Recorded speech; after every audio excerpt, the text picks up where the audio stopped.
नमस्कार। Mithila study circle से मैं डॉक्टर प्रियदर्शी आपका इस चैनल पर स्वागत है, अभिनंदन है। आज हम लोग अभिलेख के संबंध में चर्चा करेंगे। अभिलेख क्या होता है? अभिलेख एक प्रकार का महत्वपूर्ण दस्तावेज है जो ताम्रपत्र, पत्थर या अन्य कठोर पदार्थ पर लिखा हुआ होता है। ऐसे कहें जो पत्थर अथवा धातु जैसी अपेक्षाकृत कठोर सतहों पर उत्कीर्ण किए गए पठन सामग्री को अभिलेख कहते हैं। आज हम लोग हाथी गुम्फा अभिलेख के संबंध में अध्ययन करेंगे। खारवेल का ये जो हाथी गुम्फा अभिलेख है जो खारवेल का है, खारवेल का हाथी गुम्फा अभिलेख, इसके संबंध में हम लोग सामान्य जानकारी प्राप्त करेंगे। ये कहाँ पर है? स्थान, खारवेल का हाथी गुम्फा अभिलेख का स्थान कहाँ है? यह हाथी गुम्फा, स्थान का नाम ही हाथी गुम्फा, और यह है भुवनेश्वर के निकट उदयगिरी पहाड़ी पर। भुवनेश्वर के निकट उदयगिरी पहाड़ी पर हाथी गुम्फा अभिलेख है। और है कहाँ? जिला पुरी है, उड़ीसा, राज्य उड़ीसा, उड़ीसा के पुरी जिला के अंतर्गत है यह। और इसका समय क्या है? तो समय लगभग प्रथम सदी ईसा पूर्व का उत्तरार्ध, प्रथम सदी ईसा पूर्व का उत्तरार्ध है यह हाथी गुम्फा अभिलेख का समय। इसकी लिपि क्या है? तो इसकी लिपि ब्राह्मी लिपि है। और इसका विषय क्या है? तो विषय चेदी वंशीय राजा कलिंगाधिपति खारवेल के जीवन के घटनाओं का क्रमिक विवरण एवं उसकी राजनीतिक उपलब्धियों तथा लोक मंगल के कार्यों का उल्लेख इस हाथी गुम्फा अभिलेख में किया गया है। इस अभिलेख में कलिंगाधिपति श्री खारवेल के जीवन के प्रारंभिक 13 वर्षों का क्रमिक एवं विस्तृत विवरण ब्राह्मी लिपि में प्रस्तुत किया गया है। इस अभिलेख में खारवेल को चेदी वंशीय शासक कहा जा गया है। ये जो हाथी गुम्फा अभिलेख है यह कलिंगाधिपति श्री खारवेल के जीवन से संबंधित है और उस समय का प्रथम सदी ईसा पूर्व का जो उत्तरार्ध का समय है, इसकी इस समय की जानकारी इस अभिलेख से हमें प्राप्त होती है। आइए हम अब दूसरा अभिलेख देखते हैं, रुद्रदामन का गिरनार अभिलेख। गिरनार या जूनागढ़ भी कहा जाता है इसको।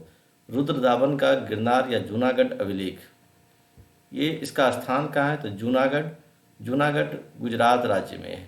इसकी भाषा संस्कृत है और लिपि ब्राह्मी लिपि है। इसका समय रुद्रदामन के राजत्व कालांतरण के एक निर्दिष्ट काल का 72वां वर्ष, इस तरह से इस शिलालेख पर, अभिलेख पर लिखा हुआ है। जो शिला पर लिखा हुआ होता है, पत्थर पर लिखा होता है, उसी को शिलालेख भी कहते हैं। तो रुद्रदामन का जो समय है यह एक निर्दिष्ट काल का 72वां वर्ष है। जो भी वह निर्दिष्ट काल रहा हो। आइए इसमें क्या कहा गया है। इतिहासकारों के अनुसार यह एक नया पदाधिकारी था जो राज्यपाल के समान वेतन पाता था। मतलब वेतन भोगी पदाधिकारी उसमें भी थे, उसमें भी था, यह इस अभिलेख से पता चल जाता है।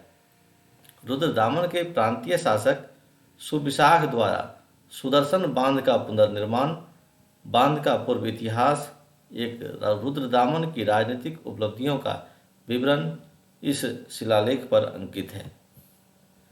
यह जलाशय सुदर्शन गिरनार से मिट्टी और पत्थर द्वारा निर्मित, लंबाई, चौड़ाई और ऊंचाई तथा बिना जोड़ के बंधे हुए हैं। मतलब ये जो इसका जो निर्माण है वह मिट्टी और पत्थर द्वारा निर्मित है। लंबाई, चौड़ाई और ऊंचाई सब में बिना जोड़ के बंधा हुआ है। इसका जो आकार है उसमें लंबाई भी है, चौड़ाई भी है, ऊंचाई भी है। सब किनारों से दृढ़ पर्वत के पाद की तरह संयुक्त रचना युक्त प्राकृतिक सेतु, रचना युक्त भली भांति निर्मित जल प्रणाली, गंदे जलवाहक नाले इत्यादि इस अभिलेख में लिखा हुआ है। इस तरह की बातें उसमें लिखी हुई है। यह अभिलेख काठियावाड़ के जूनागढ़ जिले से गिरनार पर्वत के कंठ प्रदेश में घाटी की ओर जाने वाले भाग में शुद्ध संस्कृत भाषा में उत्कीर्ण है। इस अभिलेख का नायक रुद्रदामन है, जिसका उपाधि महाक्षत्रप है। इस अभिलेख में रुद्रदामन के वंश, कृतित्व, व्यक्तित्व और सुदर्शन झील के इतिहास पर प्रकाश पड़ता है। तो मोटा मोटी यह जो अभिलेख है रुद्रदामन का गिरनार अभिलेख, यह अभिलेख रुद्रदामन के से संबंधित है। उनका समय, उनका वंश, उनका व्यक्तित्व, कृतित्व सारी बातों का उल्लेख इस अभिलेख में है। और दूसरा जो महत्वपूर्ण बात है यह सुदर्शन झील। सुदर्शन झील जो मौर्य साम्राज्य के अंतर्गत जो पहले मौर्य संस्थापक हुए हैं चंद्रगुप्त मौर्य, उनके द्वारा इनका निर्माण किया गया था।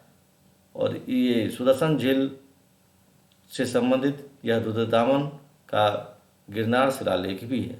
तो मित्रों, ये था अभिलेख के संबंध में सामान्य जानकारी जो हमारे विभिन्न परीक्षाओं में पूछा जाता है।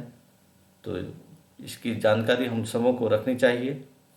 फिर हम लोग दूसरे अभिलेख लेकर के उपस्थित होंगे। तब तक के लिए धन्यवाद।